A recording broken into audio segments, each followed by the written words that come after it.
मित्रांनो नमस्कार, मी दीपेश पाटील आगरी लाईफवर तुम्हा सगळ्यांचं पुन्हा एकदा स्वागत करतोय. काहीतरी नवीन तुमच्या समोर आणण्याच्या प्रयत्नात आज सुद्धा काहीतरी एक नवीन घेऊन आलोय. नवीन म्हणजे असं आहे की सगळ्या ठिकाणी विचार केला जातो की खाऱ्या जमिनीवर फक्त भातच पिकलं जातं, पण इथे काहीतरी वेगळा प्रयोग केला. इथे टरबूज पिकवले गेले आणि हे टरबूज कसे पिकवले गेले, त्याच्यासाठी काय काय समस्या आल्या, काय त्यांनी त्याच्यासाठी तडजोड केली आहे की आता आपल्या स्वतःच ते सांगतील. तर त्यांच्याकडून जाणून घेऊयात. हे आता कुठून तुम्ही उपलब्ध केलं सगळं? मी हरिश्चंद्र पाटील, राहणार मसद. म्हणजे आमचं गाव आहे ते धरमतर खाडीला अगदी लागूनच आहे. आणि आमच्या ह्या भागामध्ये खरेपाडा भागामध्ये भाताच्या व्यतिरिक्त काहीच होत नाही असा लोकांचा समज होता. तर JSW फाउंडेशन आणि वनराई संस्था यांनी 10 शेतकरी आपल्या ह्या भागातले निवडलेले आहेत. त्यातले 3 अलिबाग तालुक्यातले, 7 पेण तालुक्यातले आहेत. त्यापैकी खरबूज लागवड ही माझ्या शेतामध्ये केलेली आहे. साधारणतः 7-8 गुंठ्यामध्ये आम्ही लागवड केलेली आहे. सुरुवातीला पूर्ण तांत्रिक मार्गदर्शन हे वनराई संस्थेत आहे. आता वनराई संस्था ही तशी नावाजलेली संस्था आहे. त्यांनी खरबुजाचं हे केलं आणि आता बघता तुम्ही बाजूला आता जवळजवळ आम्ही 700-800 किलो खरबुजाचं प्रोडक्शन काढण्याचा अंदाज आहे. त्याला 800 किलो जवळजवळ झालेला आहे. 200-250 किलो अजून फळं माझ्या ह्याच्यामध्ये. तर पहिल्यांदा सुरुवातीला ही रोपं साधारणतः 15-20 दिवसाची असावीत. म्हणजे किती एक्झॅक्ट दिवसाची सांगू शकत नाही, पण 15 दिवसाची ते 20 दिवसाची असेल. ती लागवड केली. साधारणतः आम्ही 22 जानेवारीपासून सुरुवात केली.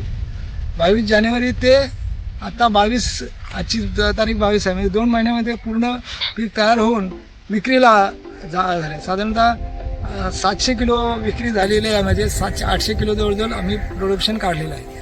आणि सुरुवातीला ज्यावेळेस काय माहीत नव्हतं, कारण ह्याची काय पिकते मलाही कल्पना होती.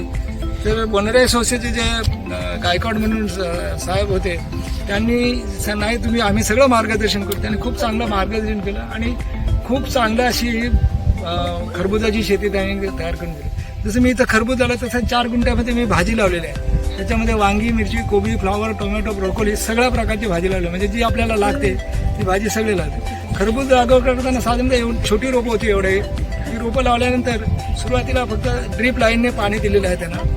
म्हणून मल्चिंग पेपर लावून हे केलेलं आहे आणि ड्रीप लाईनने पाणी देतो. माझ्याकडे तलाव आहे, तलावाचं पाणी आम्ही वापरतो. आणि मल्चिंग आणि ड्रीप लाईन असल्यामुळे पाणी फार कमी लागतं. साधारणतः 2 दिवसाला आम्ही सुरुवातीला पाणी देतो. आता ऊन जास्त असल्यामुळं 1 दिवसाला पाणी द्यायला. पण इतकं सुंदर हे झालेलं आहे की, आणि फळाची चव हे आहे की अशी आहे की ते जो खातो तो बोलतो की साखरच आहे म्हणून, अशी शेती पिकवलेली आहे. सुरुवातीला थोडं अडचण आली, म्हणजे थोडीशी मरतूक झाली होती. पण नंतर त्या गायकवाड सरांनी चांगलं हे केलं, मार्गदर्शन करून एक औषध फवारणी केली आणि मरतूक थांबलेला. आणि आता हे जो वाडा झालेला आहे त्याच्यामध्ये चांगल्या प्रकारचं आम्हाला उत्पादन मिळालेलं आहे. आत्ताच्या नवीन पिढीसाठी काय तुम्ही मार्गदर्शन करा?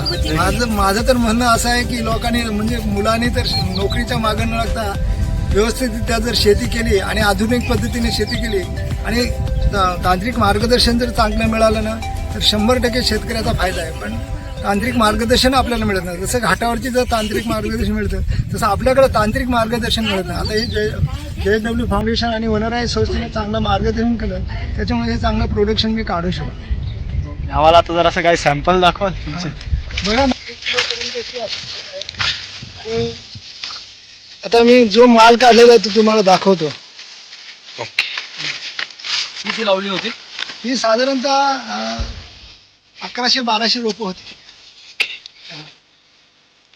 थोडी म्हणजे मरतूक झाली होती, तरी पण 1000च्या आसपास रोपं होते. आणि ही सगळी रोपं माझ्या एकटे बायकोनी लावलेली आहे. आणखी महत्वाचं आहे, बाकी मी फक्त मदतीला.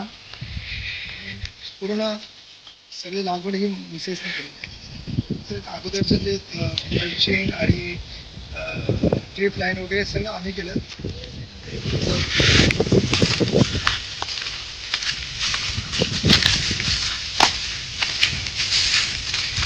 अशी आवडती नाही हो, खरी आवडली भाजी.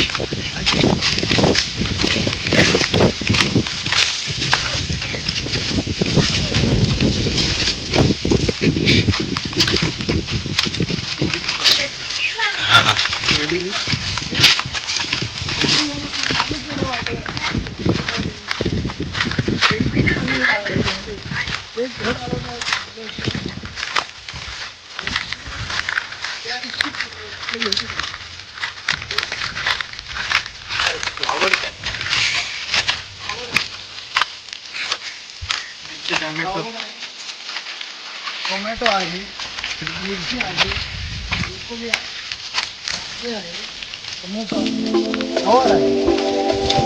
चार वस्तू.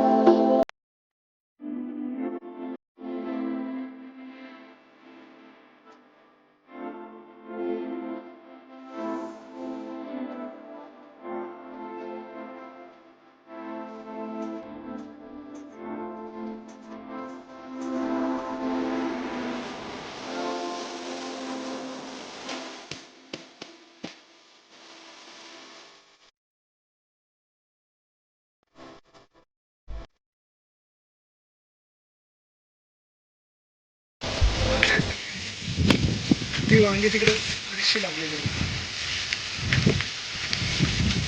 कोबी आहे, ब्रोकोली आहे, काकडी आहे, गवार आहे.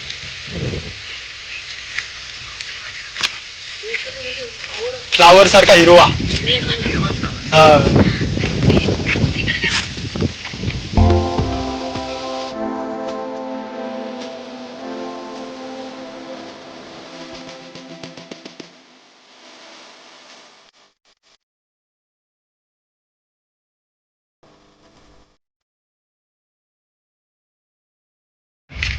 तुमची पाण्याची व्यवस्था कशी केली आहे ती पण एकदा दाखवा आम्हाला.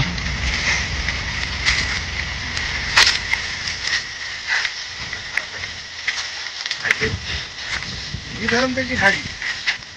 हे सगळा वांजला वांद्यांच्या त्या बाजूला खाडी. खाडी आणि इकडे भाजी.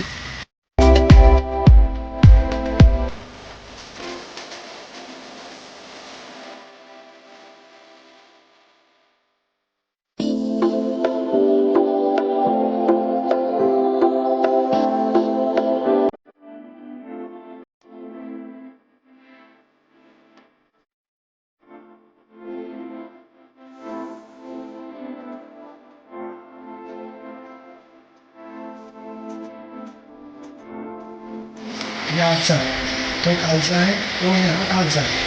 ओके.